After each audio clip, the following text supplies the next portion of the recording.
Gold, trusted gold buyers. మీరు తాకట్టు పెట్టిన బంగారాన్ని విడిపించి ఈ రోజు ఉన్న మార్కెట్ ధరకు కొనబడను. మీరు చెప్తుంటేనే కళ్ళకు కట్టినట్టు కనిపిస్తోంది బాలచంద్ర గారి సినిమాలు. ఎన్ని సినిమాలు చేశాను, అన్ని సినిమాలు. ఆ తర్వాత ఆ సినిమా తర్వాత ఎన్ని సినిమాలు చేశానంటే ఎన్ని సినిమాలు వచ్చాయి, కట్టలు కట్టలు. వై విజయ మెడ్రాస్, వై విజయ మెడ్రాస్. అన్ని హీరోయిన్ రోల్స్ ఏనమ్మా క్యారెక్టర్, లేకపోతే మీరు అన్ని హీరోయిన్స్ అన్ని హీరోయిన్ గా చేశారు? అన్ని హీరోయిన్స్ చేశారు. ఇది చేసిన కమల్ హాసన్ గారితో. ఆ తర్వాత మూండ్రు ముడిచని శ్రీదేవిని హీరోయిన్గా పెట్టి నేను సిస్టర్ క్యారెక్టర్, మంచి క్యారెక్టరు. దాంట్లో రజనీకాంత్ గారు విలన్ క్యారెక్టర్ అది. ఆ తర్వాత రజనీతో నేను రజనీ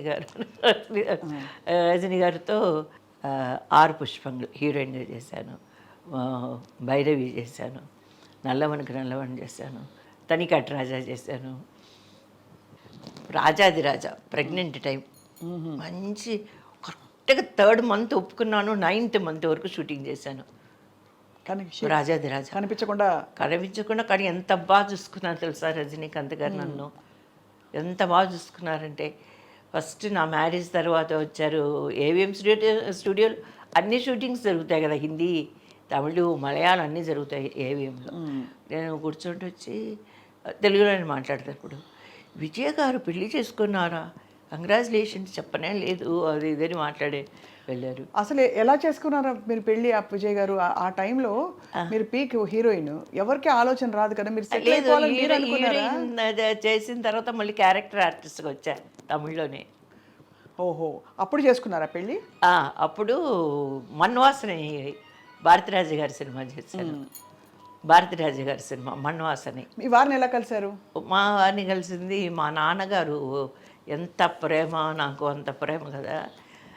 మా నాన్నగారు చనిపోయిన తర్వాత జస్ట్ పలకరించడం కోసం, తమిళ్లో దుఃఖం విసారికరదు అంటారు కదా, అట్లా తెలిసి మా నాన్నగారు చనిపోయారు అని తెలిసి మా నాన్నగారు మా ఫ్యామిలీని జస్ట్ పలకరించడం కోసం వచ్చారు.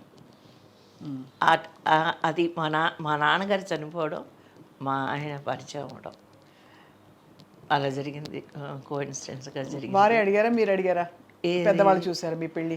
పెద్దవాళ్ళు లేదు, అప్పటికి బాగా పీక్లో ఉన్నాను కదా, పెళ్ళి ప్రస్తావన రాలేదు. 80లో పరిచయం అయింది. 84లో నేను అడిగాను. అందరికీ మామూలు పరిచయం, మా ఊరికి రావడం పోవడం, మా ఫ్యామిలీతో. ఎప్పుడైనా ఆయన చెన్నైకి వస్తే, కడపలో ఆయన ప్రిన్సిపల్గా పనిచేశారు, ప్రిన్సిపల్ అండ్ కరస్పాండెంట్గా పనిచేశారు. నేను ఎప్పుడైనా కడపకి వెళ్తే మా ఇంటికి వచ్చి పలకరించేవాళ్ళు. ఆయన చెన్నైకి వస్తే మా ఇంటికి వచ్చి పలకరించేవాళ్ళు. అంతే, అంతకు మించింది ఏది. ఇది మెచ్యూర్డ్ లవ్ అనుకోవాలి, కానీ ఇప్పట్లాంటి లవ్ కాదు. ఫోన్స్ లేవు, ఏమీ లేదు, బయటికి వెళ్ళడం లేదు. నేను అనుకునేది మామూలుగా స్టూడెంట్స్గా చదువుకునే పిల్లలైతే బయటికి వెళ్ళి కలవచ్చు కదా. మేము ఆర్టిస్ట్, ఇంతకీ ఆర్టిస్ట్గా ఉంటూ ఆర్టిస్ట్ అటు తిరుగుతారు ఇటు తిరుగుతారు అని అంటారు, ఫ్రీడమ్ ఉంటుంది అంటారు. ఏం ఫ్రీడమ్ ఉంది? అలా అనుకుంటే ఆర్టిస్ట్కి ఫ్రీడమే లేదు. ఎలా ఉంటుంది? పక్కన మా అమ్మ ఉంది, పక్కన కాదు మా మదర్ ఉన్నారు. ఎక్కడికి వెళ్ళినా నేను ఒంటరిగా వెళ్ళాను కదా, ఎక్కడికి వెళ్ళినా మా మదర్ ఉండాలి నాకు తోడు. అలాంటిది నన్ను ఒంటరిగా పంపించండి, ఎలా, ఎందుకు నేను పంపిస్తుంది మా మదర్. ఇండస్ట్రీలో అప్పుడు ఎవరు మిమ్మల్ని, మీరు అంత అందగత్తే, టాప్ హీరోయిన్, అన్ని భాషల్లో అందరినీ కలుస్తున్నారు, ప్రొడ్యూసర్లు, డైరెక్టర్లు, టెక్నీషియన్స్, హీరోస్, ఇంతమంది ఉంటారు కదా, ఎవరు విజయ్ గారిని ఇష్టపడి మిమ్మల్ని పెళ్లి చేసుకుంటామని కానీ, లేదు మన ఇద్దరం కలిసి ఓ జీవితాన్ని ప్రయాణిద్దామని అనలేదమ్మా? ఇదే క్వశ్చన్ ఇంతవరకు అందరూ అడుగుతూనే ఉన్నారు. అంటే హీరోస్ కూడా అడుగుతున్నారు ఈ మధ్యకాలంలో, యాక్ట్ చేస్తుంటే హీరోస్ కూడా అడుగుతారు చాలామంది, ఎవరు మిమ్మల్ని ప్రపోజ్ చేయలేదని. అది ఏంటో మరి ఎవరు అడగలేదు నన్ను. సో మీకు మీ వారు రాసి పెట్టున్నారు అలాగే? నా ఫస్ట్ పాయింట్, అక్కడి నుంచైనా రావాలి, లేదా నా దగ్గర నుంచైనా వెళ్ళాలి. ఇష్టం అనేది నాకు ఎవ్వరు నచ్చలేదు. ఇది పాయింట్, ఇది ఇక్కడ అర్థమైపోయింది మొత్తం. ఎవరు నచ్చలేదు? నాకు అస్సలు ఎవరు నచ్చలేదు. నాకు అంటే ఎవరు నాకు అట్రాక్ట్ అవ్వలేదు, ఫస్ట్ పాయింట్. ధర్మేంద్ర గారు సెట్లు చూసినప్పుడు వాళ్ళు కూడా హిందీ సినిమాలు చేస్తారని అడిగారు. జితేంద్ర గారు అడిగారు. లేదు అంటే నేనే అర్థం చేసుకునేదాన్ని, వీళ్ళంతా బాంబే వాళ్ళు, వీళ్ళు మనకు సూట్ అవ్వరు అని నేనే డిసైడ్ అయిపోయేదాన్ని. అంటే వర్కింగ్ కాదు, ఏదైనా నాకు ఇష్టం లేదు ఓహో అనేది అర్థమైపోయేది. నేనుగా అర్థం చేసుకునేదాన్ని. సో మీరు గీత గీసేసి చెప్పేశారు, ఓహో ఇది కరెక్ట్గా అనిపించట్లేదు నాకు అని మీకు వైబ్ వచ్చేది బాంబే వాళ్ళు. ఒకసారి మటుకు మా మదర్ మా నాన్నగారితో చెప్పారంట, తర్వాత తెలిసింది. సినిమాలు వస్తున్నాయి ఓకే, ఇదంతా మనం ఆ అమ్మాయి అందంగా ఉంది, లడ్డులాగుంది, ఓహో అని వచ్చేస్తుందా అని ఫీల్డ్ కాదు ఇది, సంథింగ్ కూడా ఉన్నాయి ఇక్కడ అన్నట్టుగా మా అమ్మగారు మా నాన్నగారితో నా చిన్నప్పుడు ఎప్పుడో చెప్పినట్టు తర్వాత మా అమ్మగారు చెప్పారు. ఇక్కడ ఇతరత్ర విషయాలు వ్యవహారాలు ఉంటాయి, జాగ్రత్తగా ఉండాలి అన్నట్టు చెప్పినట్టు. మా అమ్మాయి అలాంటిది కాదు, మేము అలాంటి వాళ్ళం కాదు అన్నట్టుగానే మా మదరు క్లియర్ కట్గా ముందే అందరికీ చెప్పి పెట్టేశారు. చెప్పి పెట్టడం కాదు, మన ఆటోమేటిక్గా తెలిసిపోయింది. ఆటోమేటిక్ అదే అంటే మీ యాటిట్యూడ్ని బట్టి తెలిసిపోయింది. యాటిట్యూడ్ అదే మన చెప్తున్నాయి. కానీ జితేంద్ర గారు ధర్మేంద్ర గారు మిమ్మల్ని అంటే అడిగినప్పుడు హిందీ ఇండస్ట్రీకి మీకు సేఫ్గా అనిపించలేదా ఆ టైంలో? ఏదో సరిగ్గా వాళ్ళు అప్పట్లోనే షామ్కో డిన్నర్కు మిల్లింగే అనేవాళ్ళు. ఏందో ఏంటి డిన్నర్కు కలుస్తామంటే ఎందుకు మనం వెళ్ళి వాళ్ళతో కలిసి భోజనం చేయాలి, ఎందుకని పిలుస్తున్నారు, మనం వాళ్ళతో యాక్ట్ చేయడం లేదు కదా, మనం బుక్ చేయలేదు కదా మనల్ని ఒక హీరోయిన్గా వాళ్ళతో, అలా అనిపించేది. అందుకని మా మదర్ నో అని చెప్పేసేది. అలా ఎవరిని అడిగినా కూడా అది అడిగేది బాంబే వాళ్ళే. నేను అదే ఊహించుకుంటున్నాను, వాళ్ళు ఎలా అనేస్తారు డిన్నర్కు మిల్లింగే అనేసి ఊహించుకుంటున్నాను. అప్పటికి వాళ్ళకి పెళ్ళిళ్ళు అయ్యి భార్యలు ఉంటారు. కానీ తెలుగులో తమిళ్లో ఎప్పుడు ఈ రోజు వరకు నేను అలాంటి అబద్ధం చెప్పడం ఎవ్వరు అలాగా.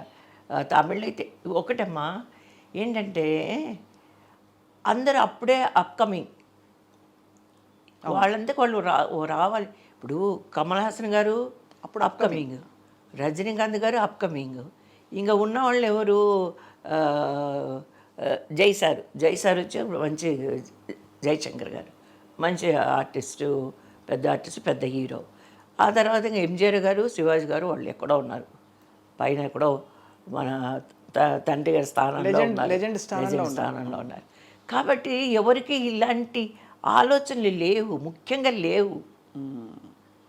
ఎందుకంటే ఎవరికి వాళ్ళు మనం పైకి రావాలని ఈ ప్రయత్నంలో ఉండగా వాళ్ళకి ఎక్కడ ఉంటుంది అప్పుడు ఇవన్నీ లేవమ్మా. ఏదో ఒకవేళ ఉన్నా కూడా ఏదైనా వాళ్ళకు హీరోయిన్స్ ఏదైనా కలిసి చేసేటప్పుడు వాళ్ళకి ఏదైనా ఇష్టాలు కలిగి వాళ్ళు ఏమన్నా అఫేర్లో ఉండేవాళ్ళేమో. కానీ నాకు తెలిసి అది కరెక్ట్ కాదు, లేదు. ఇప్పుడు అందరూ అడుగుతున్నారు, ఇప్పుడు ఈ జనరేషన్ అంటే అన్నీ తెలిసే వస్తున్నారు, ఇప్పుడు అన్నీ తెలుసుకునే వస్తున్నారు కాబట్టి ఏముంది. కానీ అసలు తట్టుకుని నిలబడడం అన్నది అంటే, ఎందుకంటే ఇది ఒక ఫీల్డ్ అనే కాదు, అంటే పురుషులు ఇప్పుడు ఎన్నో రకాల మీటూ క్యాంపెయిన్లని అవి ఇవి మిమ్మల్ని ఎవరైనా వేధించారా, బయటకు వచ్చి ఇప్పుడు మాట్లాడండి అని ఇప్పుడు కొత్తగా లేడీకి ఫెమినిజం క్యాంపెయిన్లు వస్తున్నాయి.